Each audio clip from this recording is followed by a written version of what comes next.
สวัสดีค่ะคุณผู้ชมคะขอต้อนรับเข้าสู่รายการ Lightning Talk กับสายสวรรค์ขยันยิ่งชุดพิเศษข้าพระบาทเพื่อน้อมรำลึกถึงพระมหากรุณาธิคุณและพระปรีชาสามารถในด้านต่างๆของพระบาทสมเด็จพระปรมินทรมหาภูมิพลอดุลยเดชพระผู้เสด็จสู่สวรรคาลัยซึ่งในแต่ละวันเราได้รับเกียรติจากแขกรับเชิญหลากหลายสาขาอาชีพที่ล้วนแล้วแต่มีประสบการณ์หรือได้เข้าเฝ้าทูลละอองธุลีพระบาทสมเด็จพระเจ้าอยู่หัวรัชกาลที่ 9 ในวาระโอกาสต่างๆกันได้มีโอกาสถวายงานหรือแม้แต่กระทั่งแม้มิเคยเฝ้าแต่ได้น้อมนำเอาสิ่งที่พระองค์ท่านได้ทรงสอนไว้ไปปรับใช้ในการดำเนินชีวิตนี่คือชุดพิเศษข้าพระบาทที่เรานำเสนอในรายการนะคะสำหรับวันนี้ค่ะข้าพระบาทที่จะมาเป็นตัวแทนบอกเล่าเรื่องราวพระมหากรุณาธิคุณของพระเจ้าอยู่หัวรัชกาลที่ 9 เป็นเรียกว่าเป็นบุคลากรอันทรงคุณค่าในแวดวงสื่อสารมวลชนไทยเป็นครูบาอาจารย์เป็นนักหนังสือพิมพ์อาวุโสนะคะและท่านก็ดำรงตำแหน่งบริหารในองค์กรวิชาชีพสื่อมาอย่างยาวนานค่ะท่านเป็นอดีตประธานสภาการหนังสือพิมพ์แห่งชาติท่านเป็นอดีตนายกสมาคมนักข่าวแห่งประเทศไทยและอีกหลายๆตำแหน่งนะคะจนถึงทุกวันนี้ท่านยังเป็นประธานมูลนิธิพัฒนาสื่อมวลชนแห่งประเทศไทยเป็นครูบาอาจารย์ที่สอนหนังสือบรรดาสื่อรุ่นหลังๆรุ่นลูกศิษย์ลูกหามากมายในหลายสถาบันด้วยนะคะวันนี้จะมาสะท้อนพระมหากรุณาธิคุณของในหลวงรัชกาลที่ 9 ต่อนักหนังสือพิมพ์และพระบรมราโชวาทในการทำงานของสื่อมวลชนขอต้อนรับอาจารย์มานิตสุขสมจิตค่ะสวัสดีค่ะอาจารย์ขอบพระคุณมากๆค่ะที่ให้เกียรติในรายการนะคะเป็นหนึ่งในตัวแทนข้าพระบาทในด้านสื่อมวลชนมาบอกเล่าก่อนอื่นต้องเรียนถามอาจารย์มานิตก่อนอาจารย์มานิตเป็นสื่อมากี่ปีแล้วคะผมเริ่มทำงานตั้งแต่ปี 2501 ครับโอ้โหหนูยังไม่เกิดเลย58 ปี58 ปีในยุคนั้นสถาบันสื่อมวลชนกับภาพที่เราเห็นสถาบันสื่อมวลชนในทุกวันนี้แตกต่างกันมากขนาดไหนคะก็มีความแตกต่างกันมากทั้งวิธีการทำงานนะครับการสัมภาษณ์การแต่งเนื้อแต่งตัวด้วยก็แตกต่างกันรวมทั้งแหล่งข่าวด้วยก็แตกต่างกันครับแตกต่างกันอย่างมากเลยเมื่อก่อนนี้อย่างประชุมครม.เนี่ยนะครับเขาไม่ได้มีแถลงนะครับไม่ได้มีแถลงว่าวันนี้ประชุมเรื่องอะไรนักข่าวต้องตามไปบ้านอธิบดีกรมประชาสัมพันธ์เจาะกันเองต้องไปเย็นๆต้องไปเย็นๆเวลาท่านว่างงานแล้วไปให้ท่านเล่าให้ฟังว่าวันนี้ประชุมเรื่องอะไรบ้างนะครับไม่เหมือนสมัยนี้โฆษกแถลงเสร็จมีพิมพ์เอกสารแจกเลยนะฮะคือดูเหมือนว่าทำงานง่ายขึ้นเหรอคะง่ายขึ้นครับง่ายขึ้นสะดวกขึ้นแถมเทคโนโลยีก็เอื้อในการทำงานมากขึ้นด้วยครับเมื่อก่อนอย่างเวลาถ่ายภาพเนี่ยนะครับถ่ายภาพเสร็จแล้วต้องเอาฟิล์มกลับที่สำนักงานถ้าไปถ่ายภาพต่างจังหวัดเนี่ยเวลากลางคืนไม่มีเครื่องบินก็ไม่มีบินนะฮะก็ต้องเหมาเรือบินเป็นลำนะครับเพื่อจะเอาฟิล์ม 3-4 ม้วนกลับมากรุงเทพเอามาลงค่ะแล้วก็แข่งกับเวลาด้วยสมัยก่อนสื่อหลักคือหนังสือพิมพ์เท่านั้นด้วยหนังสือพิมพ์แล้วก็มีวิทยุครับมีวิทยุคือเมื่อก่อนนี่พวกทำข่าวหนังสือพิมพ์นี่ถ้าไปทำวิทยุด้วยเขาบอกว่าไปเล่นยิเกเป็นศัพท์ที่คุยกันว่าไปเล่นยิเกด้วยนะแล้วก็ถ้าหากไปส่งข่าวให้หนังสือพิมพ์จีนเขาเรียกว่าไปเล่นงิ้ว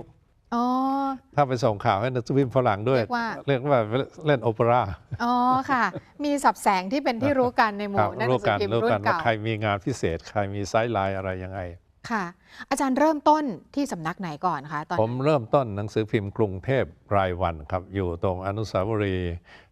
ชัยสมรภูมิเดี๋ยวนี้เลิกไปแล้วเลิกไปนานแล้วแล้วก็จากกรุงเทพรายวันผมก็ไปทำหนังสือพิมพ์หลักเมืองหลักเมืองรายวันอีกนะฮะยุคนั้นคุณสุเทพเหมือนประสิทธิเวชเป็นหัวหน้านะครับจากหลักเมืองรายวันพอดีทางไทยรัฐเสียงอ่างทองแล้วมันเป็นไทยรัฐก็ว่างผมก็เลยมาอยู่เสียงอ่างทองก็มาตั้งแต่พศ 2503 เป็นต้นมาจนกระทั่งทุกวันนี้ก็ยังอยู่ที่ไทยรัฐครับค่ะนั่นก็คือเรื่องราวส่วนหนึ่งของอาจารย์นะคะและอย่างที่ได้แนะนำไปตอนต้นคือว่าไม่เพียงแต่เป็นสื่อมวลชนมืออาชีพตั้งแต่วันเริ่มต้นจนกระทั่งถึงวันนี้ก็ยังเป็นผู้ที่อยู่ในแวดวงการบริหารองค์กรวิชาชีพสื่อด้วยอย่างอาจารย์เล่าให้ฟังหน่อยค่ะนายกสมาคมนักข่าวประเทศไทยที่อาจารย์เคยเป็นมาก่อนเนี่ยสมาคมนี้ตอนนั้นคือพลิกผันมายังไงแปลรูปมันยังไงฮะแล้วเมื่อก่อนในสมาคมนักข่าวประเทศไทยอยู่ถนนราชดำเนินนะครับราชดำเนินใกล้ๆกับหอการค้าของครุสภานะครับอยู่ถนนราชดำเนินคราวนี้มันก็มีปัญหาเรื่องที่จอดรถจอดลาเรื่องห้องประชุมเลยครับแคบมากพอดีสมาคมนักหนังสือพิมพ์ซึ่งเขาสร้างอาคารขึ้นใหม่ตรงหน้าวิทยาที่ทุกวันนี้นะครับ เขาก็ชวนมาอยู่กันตรงนี้ชวนมาอยู่ตรงนี้แล้วก็สมาคมนักหนังสือพิมพ์ซึ่งเป็นเจ้าของที่เดิมเขายุบเอามารวมกันก็ได้ชื่อใหม่เป็นสมาคมนักข่าวนักหนังสือพิมพ์แห่งประเทศไทยขึ้นมาจนถึงทุกวันนี้ จนถึงทุกวันนี้ครับ ค่ะ อาจารย์ขาจากที่เคยทำงานมาเป็นเวลานาน58 ปี ครั้งแรกที่ได้เข้าเฝ้าพระบาทสมเด็จพระเจ้าอยู่หัวรัชกาลที่ 9นั่นคือเมื่อไหร่โอกาสไหนคะอ๋อความจริงเวลาไปทำข่าวก็ได้มีโอกาสเข้าเฝ้า แต่ว่าไม่ได้มีโอกาสได้เข้าเฝ้าใกล้ชิดอะไรนะครับก็พระองค์ท่านก็เสด็จมาทรงเป็นประธานพิธีต่างๆเราก็ไปนั่งจดข่าวนะฮะช่างภาพเขาก็ถ่ายรูปไป แต่ว่าเพิ่งจะมาได้เข้าเฝ้าเมื่อวันที่พระองค์ท่านเสด็จไปวางศิลาฤกษ์อาคารสมาคมนักหนังสือพิมพ์เนี่ยนะครับเมื่อวันที่ 6 มีนา 2512แล้วก็วันที่ท่านเสด็จไปเปิดวันที่ 26 มิถุนา 2514เวลาที่สื่อมวลชนโดยเฉพาะนักหนังสือพิมพ์รุ่นครูบาอาจารย์รุ่นอาจารย์เข้าไปเฝ้าอย่างเงี้ยค่ะบรรยากาศเป็นยังไงคะบรรยากาศท่านทรง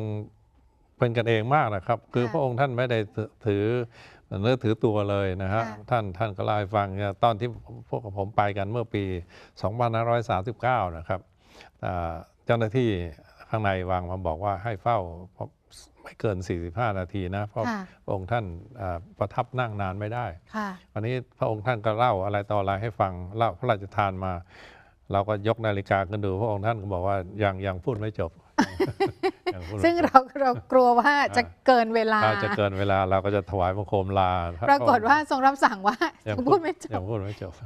พระเมตตามากทรงพระเมตตามากค่ะเมื่อกี้อาจารย์เล่าเรื่องของการไปถ่ายภาพข่าวแปลว่าสมัยนั้นเนี่ยไม่ได้มีการแยกว่าเป็นสายข่าวในพระราชสำนักเท่านั้นที่จะต้องไปถ่ายพระราชกรณียกิจเนี่ยค่ะคือนักหนังสือพิมพ์สามารถแบบไปถ่ายได้เมื่อก่อนคนทำงานน้อยนะครับในหนังสือพิมพ์ฉบับหนึ่งอาจจะมีช่างภาพสัก2 คนแค่นั้นเองคนหนึ่งก็ถ่ายอาชญากรรมอีกคนหนึ่งก็ถ่ายสังคมทั่วไปต่อมาก็เพิ่มคนมากขึ้นถึงได้มีช่างภาพประจำราชสำนักขึ้นมาช่างภาพการเมืองช่างภาพการเมืองช่างภาพกีฬาช่างภาพอาชญากรรมอะไรต่ออะไรต่างๆแยกไปครับเมื่อก่อนคนทำงานไม่กี่คนนะครับในหนังสือพิมพ์ฉบับหนึ่งค่ะถ้าเมื่อก่อนไม่ได้แยกสายแล้วคนทำงานก็น้อยแล้วก็พระราชกรณียกิจก็คงมากแบบนี้มาตั้งแต่สมัยก่อนแล้วนะคะการเข้าถึงหรือการเข้าไปทำข่าวใกล้ๆพระองค์ท่านเป็นยังไงบ้างคะมีขั้นตอนระเบียบอะไรต่างๆเยอะคือระเบียบเขามีนะครับเจ้าหน้าที่ตำรวจทางสันติบาลทางสรพนะศูนย์รักษาความปลอดภัยก็คอยดูอยู่แต่ว่าช่างภาพกับนักข่าวเนี่ยนะครับบางคนก็คืออยากจะได้ภาพได้ข่าวที่ดีๆออกมานำเสนอนะครับก็อาจจะวิ่งอยากไปใกล้ๆอาจจะวิ่งล้ำหน้าท่านบ้างไปคอยดักข้างหน้านี้ครับซึ่งเป็น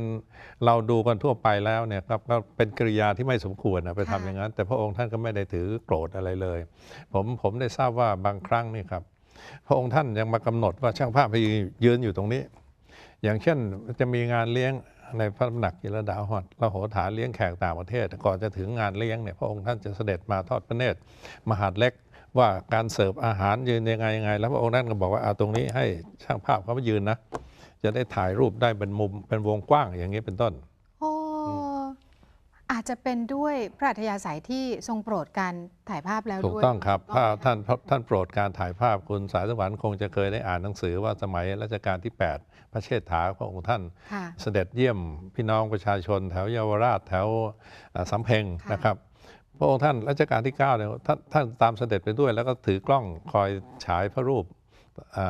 โดยที่เรียกว่าทรงวางพระองค์ทรงเป็นช่างภาพเป็นคนธรรมดาเลย โดยที่ช่างภาพอาชีพก็ไม่รู้ว่าหนุ่มคนนี้เป็นใครยังไงแล้วต่อมาจะเป็นพระเจ้าแผ่นดินไม่มีใครทราบหรอกครับและหลังจากนั้นผมก็ทราบว่าพระองค์ท่านเนี่ยทรงเป็นช่างภาพอาชีพให้กับหนังสือพิมพ์สแตนดาร์ดนะครับหนังสือพิมพ์สแตนดาร์ดเป็นของพระองค์พระองค์เจ้าเปรมบุรชัดพระองค์ท่านรับสั่งกับพวกคนใกล้ชิดนะนี่เขามาเล่าต่อกันมาว่านี่เขาให้เงินเดือนละ100 บาทนะแต่ยังไม่เห็นขึ้นให้สักทีแต่ก็ไม่เป็นไรหรอกได้100 บาทได้ค่าถ่ายรูปเป็นเรื่องที่ทรงโปรดจริงๆถ่ายรูปส่งเรื่องที่อาจารย์มานิตเล่านะคะก็คือเป็นบันทึกที่อยู่ในหนังสือรายงานประจำปีฉบับเทิดพระเกียรติของสมาคมนักหนังสือพิมพ์แห่งประเทศไทยเมื่อปี 2539 ด้วยค่ะเป็นบทความของหม่อมราชวงศ์คึกฤทธิ์ปราโมทนะคะซึ่งท่านเขียนไว้ว่า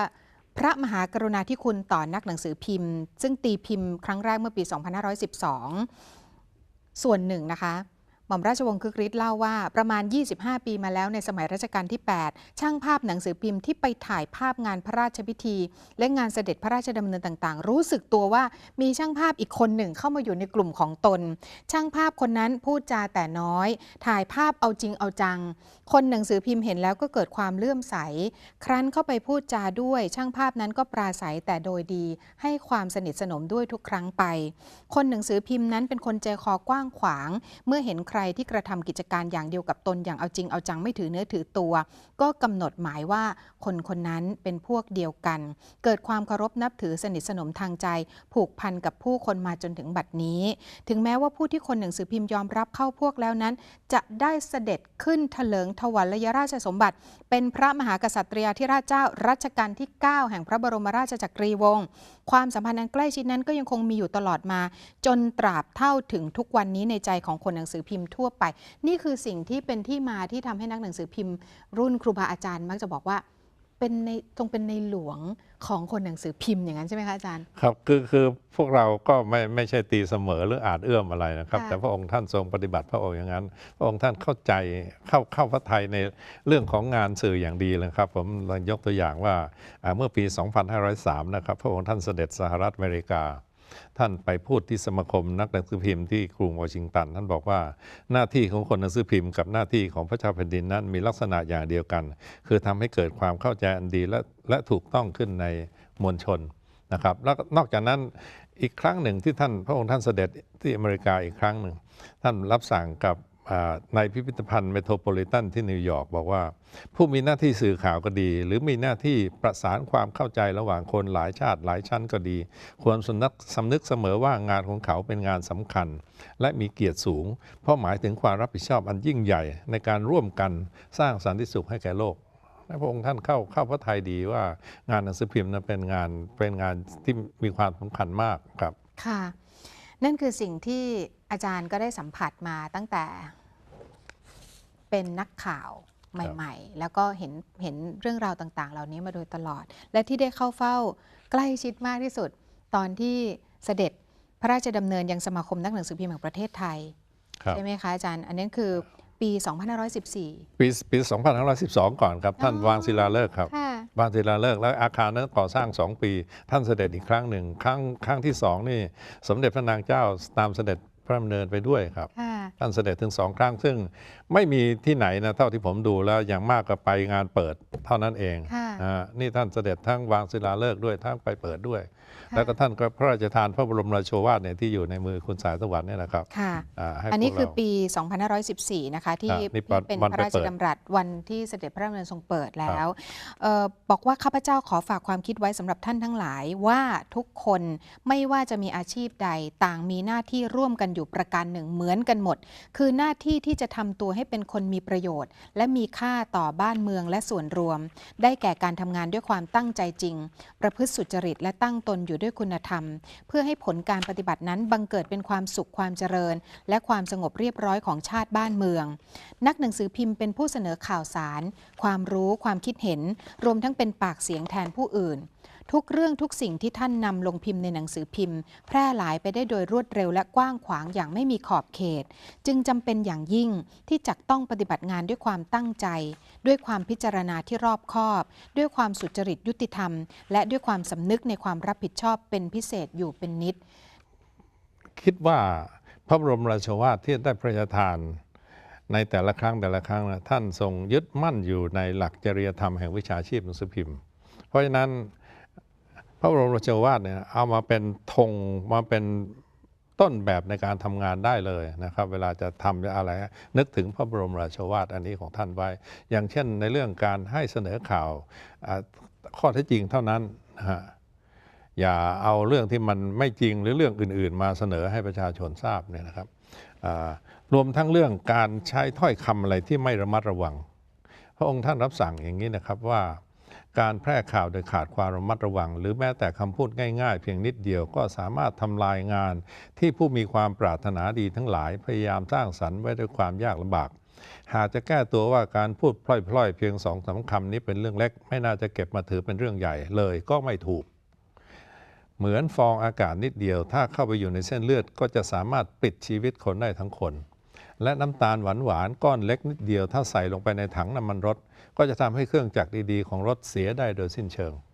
นี่คือสิ่งที่เป็นเรื่องจริยธรรมวิชาชีพ ครับ สื่อที่คนรุ่นหลังโดยเฉพาะ ครับ สื่อมวลชนก็ต้องยึดมาปฏิบัติตลอดนะคะ ครับนอกจากนี้พระองค์ท่านยังสอนอีกนะครับว่าการใช้เสรีภาพต้องมีความรับผิดชอบกำกับด้วยต้องรับผิดชอบอย่างสูงสุด ไม่ไปใช้เสรีภาพไปทำลายเสรีภาพของคนอื่น อันนี้หมายถึงเสรีภาพของคนทั่วไป หรือเฉพาะสื่อมวลชนด้วยคะ ของคนทั่วไปแต่สื่อมวลชนก็เป็นคนใช้เสรีภาพในการพูดในการเขียนในการพิมพ์ในการโฆษณาเพราะฉะนั้นเสรีภาพของเราก็ต้องใช้โดยมีจริยธรรมมีความรับผิดชอบ เป็นเครื่องกำกับอยู่นะครับไม่ใช่ใช้เสรีภาพจนเลยเถิดตามใจชอบ โดยไม่คำนึงถึงคนอื่นมันเนี่ยพระองค์ท่านสอนว่าต้องคำนึงอย่าให้ไปล่วงล้ำเสรีภาพของคนอื่น อย่าให้ไปล่วงล้ำสิทธิ์ของคนอื่นนะครับท่านรับสั่งเรื่องนี้ทุกครั้งนะเวลาที่เสด็จพระราชดำเนินมาแล้วบรรดาอาจารย์หรือคณะกรรมการสมาคมต่างๆได้เข้าเฝ้าทูลละอองธุลีพระบาทมีพระราชปฏิสันถานอะไรเป็นพิเศษนอกเหนือจากที่เป็นพระราชดำรัสอย่างเป็นทางการไหมคะอาจารย์ก็มีอยู่ครั้งหนึ่งอันนี้ผมไม่ได้เจอเองนะครับมีพวกผู้สื่อข่าวเล่าให้ฟังว่าคือเมื่อท่านเสด็จรู้สึกจะแถวทางภาคใต้เนี่ยนะครับคือสมัยก่อนเนี่ยมันก็ไม่มีการแถลงข่าวอะไรเวลาท่านเสด็จท่านมีรับสั่งกับพี่น้องประชาชนมีพระราชปฏิสันถานกับพี่น้องประชาชนนักข่าวก็เวลาท่านเสด็จเลยไปแล้วก็ไปถามนะครับว่าเมื่อกี้ท่านรับสั่งว่ายังไงแล้วตอบว่ายังไงนักข่าวมาเล่าว่ากำลังถามชาวบ้านอยู่นะมีเสียงดังมาจากข้างหลังบอกว่านักข่าวใช่ไหมเสนอข่าวให้ตรงไปตรงมานะนักข่าวคนนั้นก็รู้สึกจะไม่ค่อยดีแล้วว่ามีคนมาพูดอย่างนี้ก็หันไปดูก็ต้องก้มลงหมอบกราบเลยเพราะในพระองค์ท่านตามมาสอนถึงที่นี่เลยนะครับโอ้โหสุดยอดมากเลยค่ะแล้วตอนที่เสด็จสมาคมในวันนั้นนะครับในวันหลังเนี่ยวันที่ไปเปิดเนี่ยนะครับเปิดสมาคมเนี่ยนะครับ26 มิถุนายน 2514ช่างภาพก็ถ่ายฉายพระรูปนะครับตั้งแต่ท่านเสด็จลงจากรถยนต์พระที่นั่งเข้าไปประกอบพิธีเปิดอะไรต่ออะไรเสร็จแล้วนะเขาก็รีบไปอัดรูปข้างบนเสร็จแล้วก็เอามาถวายทำเป็นอัลบั้มมาถวายตอนจะเสด็จพระดำเนินกลับพระองค์ท่านรับสั่งว่านี่ทำได้ยังไงเนี่ยทำได้เร็วจังเลยนายกสมาคมตอนนั้นคุณประสิทธิ์ลุลิตานนท์ท่านอยู่บางกอกโพสต์นะคุณประสิทธิ์ก็กล่าวกับคุณทูลว่าอัดกันข้างบนชั้น3ในผู้เจ้าค่ะมีห้องมืดอยู่ข้างบนอย่างนั้นเหรอเดี๋ยวขอไปดูหน่อยคราวนี้คนที่เสด็จขึ้นไปทอดพระเนตรเสร็จงานแล้วนะที่อัดล้างรูปเสร็จงานแล้วนะท่านจะเสด็จส่วนพระองค์จะเสด็จพระดำเนินกลับแล้วนะฮะท่านขอไปดูหน่อยคราวนี้คนที่อยู่ในห้องมืดเขาก็ทำงานเสร็จแล้วเขาก็แต่งตัวตามสบายพอมหาดเล็กมาบอกว่าพระองค์พระเจ้าอยู่หัวจะเสด็จมาเขาก็รีบไปคว้าเสื้อนอกมาใส่ถ้าไม่ทันนะครับใส่ยังไม่ได้เรียบร้อยแล้วพระองค์ท่านเสด็จเข้ามาแล้วท่านก็มาถามดูว่าทำยังไงเนี่ยปรากฏว่าห้องที่ทำนั่นนะครับมันไม่ใช่ห้องมืดปกตินะครับมีห้องน้ำอยู่ด้วยแล้วเขาไปทำกันตรงนั้นพระองค์ท่านเสด็จไปแล้วเขาก็กราบบังคมทูลว่าเนี่ยได้ทำอย่างนี้พระองค์ท่านกับพยักก็พักถึงทำได้เร็วแล้วก็ท่านก็เสด็จลงมาท่านไปดูว่าทำยังไงช่างภาพที่อยู่ในห้องนั้นผมจำได้เป็นเพื่อนกันชื่อประดิษฐ์ตันกำเนิดเป็นช่างภาพอยู่สยามรัฐนะครับตอนนี้ก็อายุมากแล้วก็เลิกอาชีพไปอยู่เชียงใหม่แล้วเห็นบอกมีเรื่องเล่าว่าทรงตรัสชมด้วยว่านี่แหละคือคนทำงานเป็นนักหนังสือพิมพ์ต้องรวดเร็วแบบนี้อะไรทำนองนี้ใช่ไหมคะอาจารย์สุดยอดมากๆเลยค่ะนี่ก็คือเรื่องเล่าของความประทับใจที่พระบาทสมเด็จพระปรมินทรมหาภูมิพลอดุลยเดชรัชกาลที่9ทรงมีพระมหากรุณาธิคุณต่อนักหนังสือพิมพ์รุ่นอาวุโสรุ่นครูบาอาจารย์ของสื่อรุ่นหลังๆนะคะนอกจากพระราชดำรัสพระบรมราโชวาทที่พระราชทานทั้งอย่างเป็นทางการและกระแสพระราชดำรัสต่างๆที่รับสั่งเป็นการส่วนพระองค์ต่อบรรดานักหนังสือพิมพ์อาวุโสแล้วนะคะช่วงหน้ากลับมาฟังอาจารย์มานิตกันต่อค่ะว่าคนรุ่นหลังโดยเฉพาะอย่างยิ่งคนที่เป็นสื่อมวลชนควรจะต้องดำเนินรอยตามเบื้องพระยุคลบาทอย่างไรบ้างรวมไปถึงตัวอาจารย์มานิตเองด้วยสักครู่ค่ะ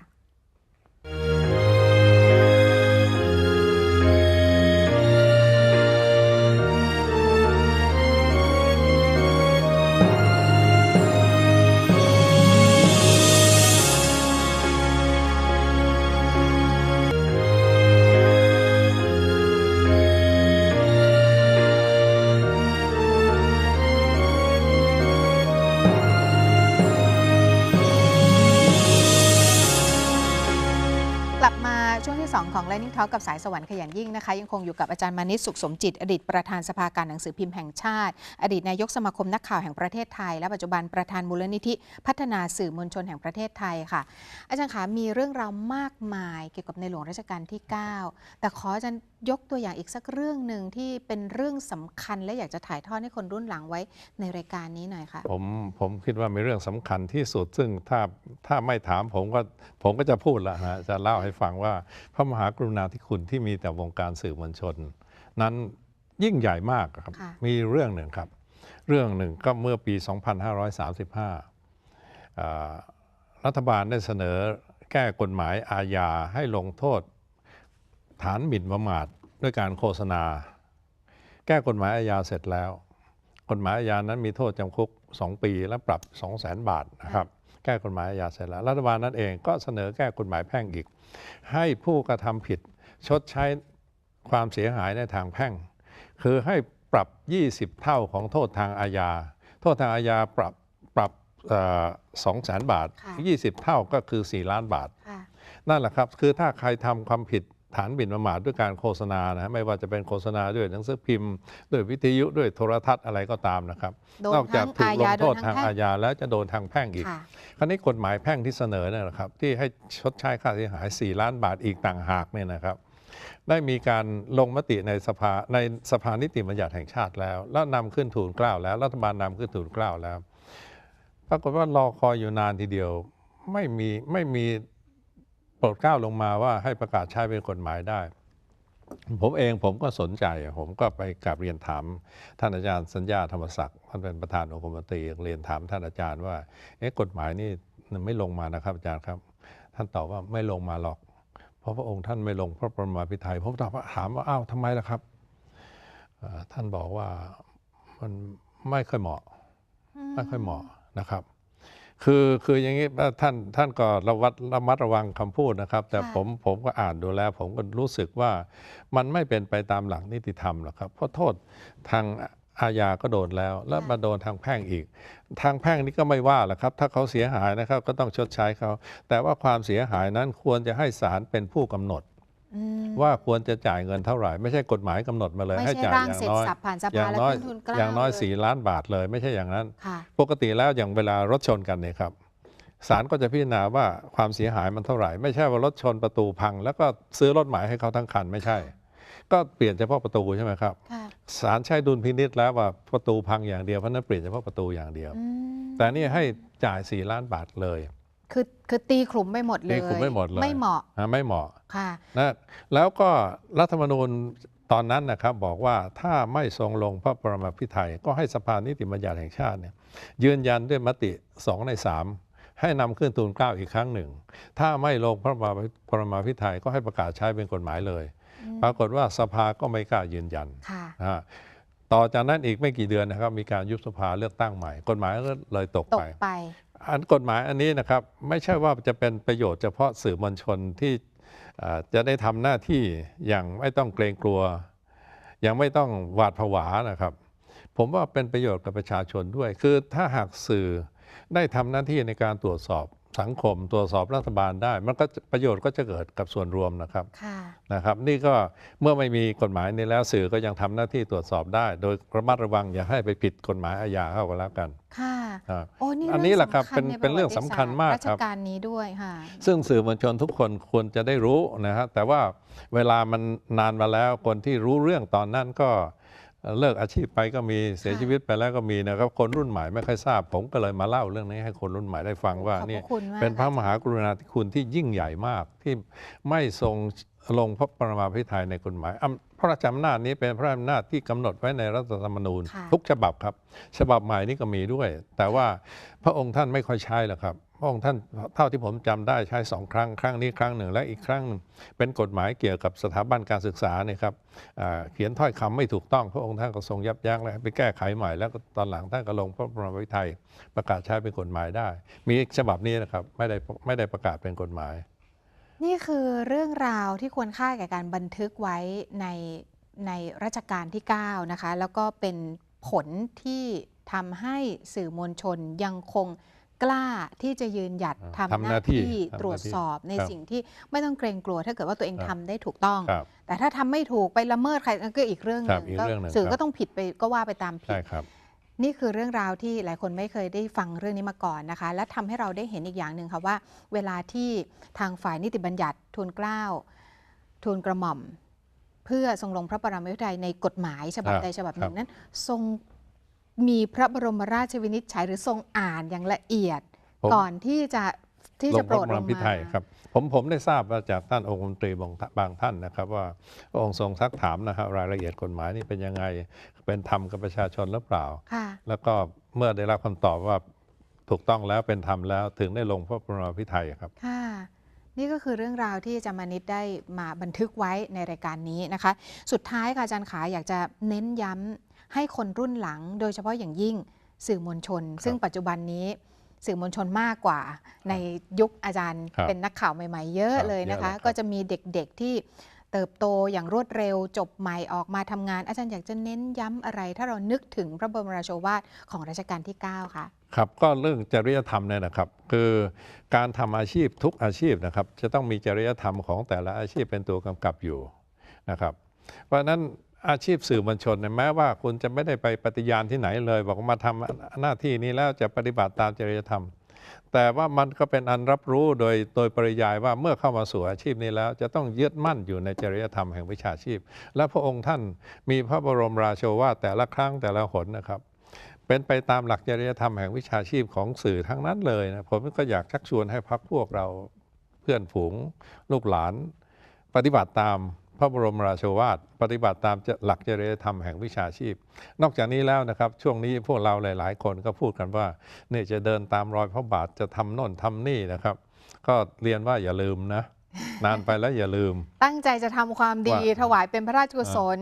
หรือจะเปลี่ยนแปลงชีวิตใหม่ทำดีเพื่อพ่ออะไรแบบนี้อย่าลืมนะเพราะพระเจ้าอยู่หัวท่านสอนอะไรเราไว้บ้างนะครับเท่าที่ผมคิดดูเนี่ยที่ควรจะต้องปฏิบัติตามนะเรื่องความซื่อตรงนะในเรื่องความมีระเบียบวินัยเรื่องความรับผิดชอบเรื่องความพอเพียงเรื่องจิตอาสาเนี่ยแหละครับ5 เรื่องเหล่านี้ต้องจำไว้ให้มั่นแล้วก็ปฏิบัติตามแล้วก็ความเจริญจะบังเกิดขึ้นกับตัวคนที่ปฏิบัติตามนี้เมื่อความเจริญมันเกิดขึ้นแล้วผลดีก็จะเกิดขึ้นกับสังคมเกิดขึ้นกับประเทศชาติเราโดยเฉพาะอย่างยิ่งในความพอเพียงนะครับคุณสายสวรรค์คงจะเคยได้ทราบว่าหลายๆประเทศขอแปลพระราชปรัชญาอันนี้เอาไปใช้ในประเทศของเขาแล้วทำไมคนไทยเราไม่ทำตามเราจะต้องถือว่านี่เป็นของดีที่อยู่ในประเทศเราท่านพระราชทานมาให้เราแล้วเนี่ยเราก็ต้องทำตามเดินตามรอยพระบาทของท่านอย่างแท้จริงไม่ใช่พูดวันนี้2-3 วันลืมไปแล้วนะค่ะหรือปีหน้าลืมหมดแล้ววันนี้ขอบคุณอาจารย์มานิตมากๆนะคะที่มาบอกเล่าเรื่องราวในประวัติศาสตร์สำคัญโดยเฉพาะอย่างยิ่งในแวดวงสื่อมวลชนในรัชกาลที่9แล้วก็ข้อคิดดีๆให้คนรุ่นหลังนะคะขอบพระคุณอาจารย์เป็นอย่างสูงค่ะและนี่ก็คือข้าพระบาทที่เป็นตัวแทนสื่อมวลชนอาวุโสที่เป็นครูบาอาจารย์ในหลายๆสถาบันแล้วก็เป็นเรื่องที่น่าคิดน่าวิเคราะห์และน่าปฏิบัติตามเป็นอย่างยิ่งนะคะวันนี้อาจารย์มานิต สุขสมจิตและดิฉันลาไปก่อนสวัสดีค่ะ